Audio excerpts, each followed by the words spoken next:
शारदीय दुर्गा पूजा झलसुछि आम रौप्यनगरी कटक। माँ परी स्नेह देउथिबा ए सहर भक्तिभावर सह स्वागत करुछि माँ को।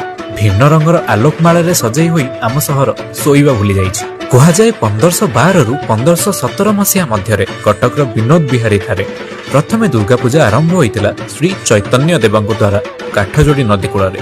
रौप्यनगरी कटक जना जाए तार तारकसी काम आउ कटक रे प्रथम चांदी मेढ़ होइतिला चौधरी बजार ठारे 1956 मसीह। तापर 1991 मसीह शेख बजार होइतिला तृतीय चांदी मेढ़।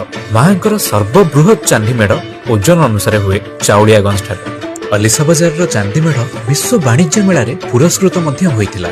चांदनी चौक रे माँ को राजाघर दुर्गा बोली कहुए। कटक दुर्गा पूजार इतिहास कहानी कहले भी सरबनी। एठारे छोटरू नहीं बड़ जाए यही समय का आखिरे निद न थाए, कारण धरापृष्ठ को माँ आसी।